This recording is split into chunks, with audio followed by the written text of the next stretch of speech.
Chuny matakatifu bi puonjwa rieko mang'e wach Nyasaye kendo miwa teko mar mako wachni maber nikech Kristus nogo ruodhwa. Oyawre uru. Mungu ni mwema na kila wakati. Yesterday, in the first reading, St. Paul gave us a number of instructions that we are supposed to follow so that we can be able to live our Christian life in a good way. He gave us some rules, he gave us some duties that we have to follow or to carry out to be good Christians. Today, he summarizes all those together in one, and that is love. That is what? Love. Na katika somo la kwanza, Mtakatifu Paulo anasema, msiwe na deni kwa mtu yeyote isipokuwa deni ya kupendana. Tusiwe na deni yoyote kwa mtu yeyote isipokuwa deni ya kupendana. Kwa hivyo kila mmoja wetu ana deni kwa mwenzake. Wewe una deni kwa mwenzako, na deni ambayo uko nayo kwa mwenzako ni deni ya kumpenda. Each one of us, we owe one another love. You owe one another love.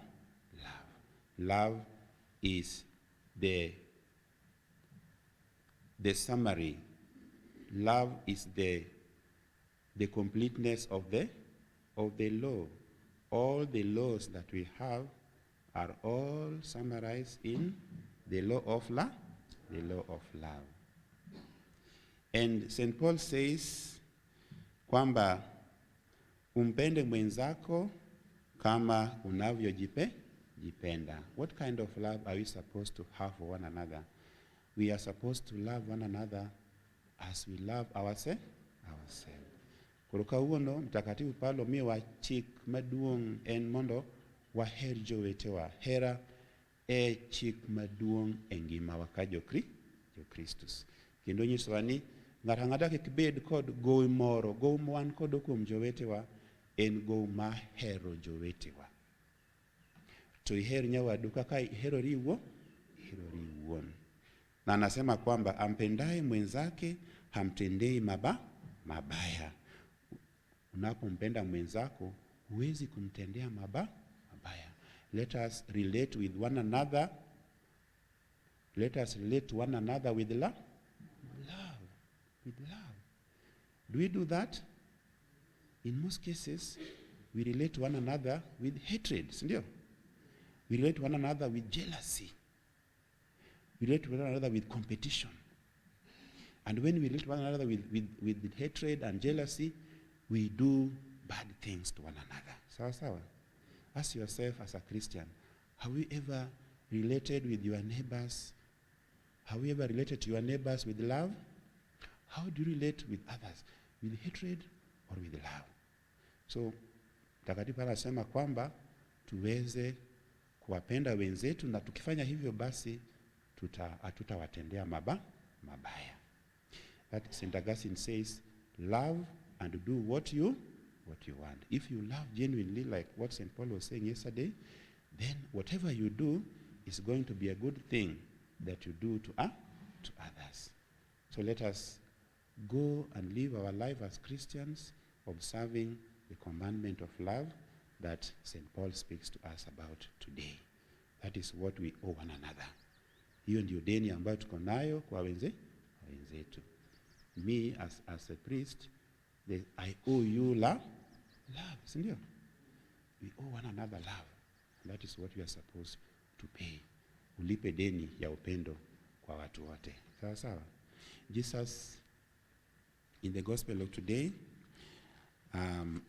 jana alikuwa ameketi kwenye meza katika karamu, Na mtu mmoja alisema, blessed is the one who will eat bread in the kingdom of heaven. It seems as if that setting of Jesus yesterday was so attractive to so many people. But now, today, Jesus is on the way to Jerusalem. Jesus is on his way to Jerusalem. And many people are following him. Kwamba watu wengi sana walikuwa wanamfuata Yesu. Yesu akawageukia, akawaambia, the cost of being a disciple of Jesus. Gharama ya kuwa mfuasi. Nyinyi mnamnifuata, but do you know really what it means to follow me? Do you really know what it means to follow me?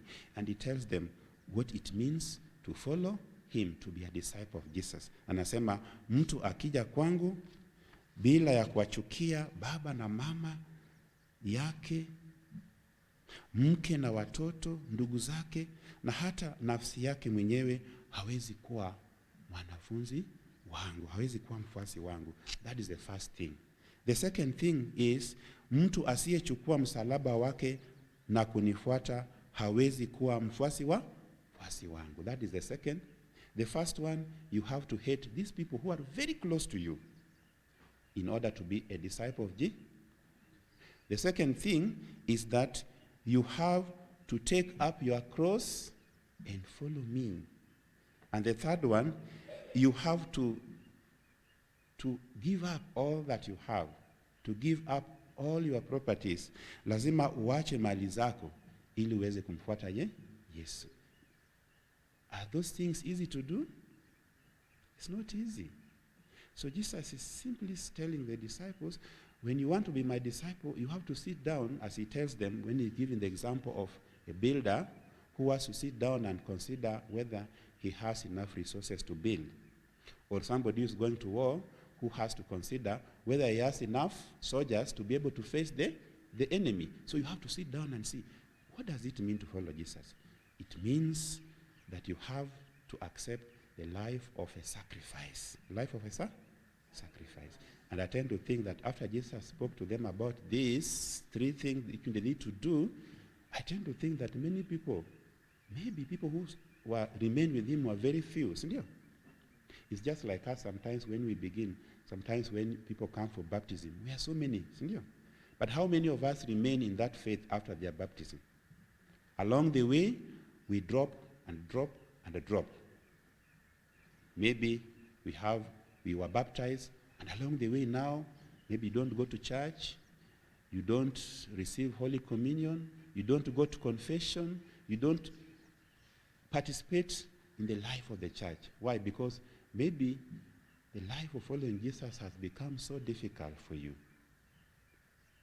Following Jesus requires us to sacrifice. Luo bedo japuonjre mar Ruodhwa Jesus Kristus dwaro mondo wabed jogo mochiwore kendo moyie weyo gik moko duto mondo wabed jopuonjre Jesus. Luo Jesus ok en gima yot, nyaka wayie tuonore gik mang'eny mondo wabed jopuonjre Jesus Kristus. Are we together? And in this reading of the gospel, Jesus says you have to hate mama, baba, watoto, wale ambao ni wapendwa wako. What does it mean? Is he just telling us to hate them? Huh? Does it mean if you become a disciple of Jesus, you have to hate your mother? Jesus says that upendo wa Mungu, upendo wa Yesu, lazima uwe upendo, umpende Yesu zaidi kushinda vitu vyote. That's what it means. It doesn't mean that you hate your mother, you hate your brother. No. It means that the love that you have to God cannot be compared with the love that you have for your relatives, the people who are dear to you. So it means that you have to sacrifice some of the things that are so dear to you, because when it put Jesus together with others, you become a disciple of Jesus, realize that Christ must be your dearest. And the love that you have for God must be the highest love, must be the first love that a disciple has. The first love of a disciple is the love that he has for God. You love other things, you love your brothers and your sisters, but the love for God is the first. The love of God is the first.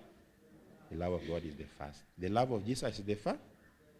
A true disciple of Jesus his or her love for Jesus is far, then other things follow later. That is what he means. So let us pray that we may accept to follow Jesus, even when this path of following Jesus demands us to be able to give up many things which we like in our life.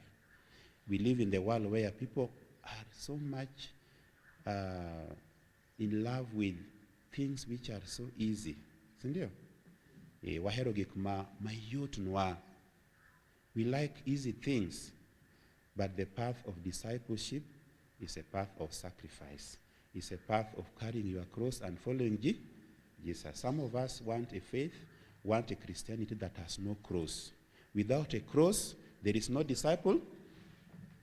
Ka onge msalaba, tuonge ukristo. Ukristo nyakabed kod msalaba. Nyakwa tingu msalape wa mundu walugoro dwa Jesus Christus. Nyakwa yewe gik moko duto. Kendo nyak hera mohero go Nyasaye nyakabed hera mokwongo. Molo hera duto mwango kod gik moko duto wango ipinka. Sawa. So when you go home, let your love for Jesus be the greatest. Are we together? Let your love for Jesus be the first. Let you be ready to give up everything in order to be a disciple of Jesus. Tumsifu Yesu Kristo.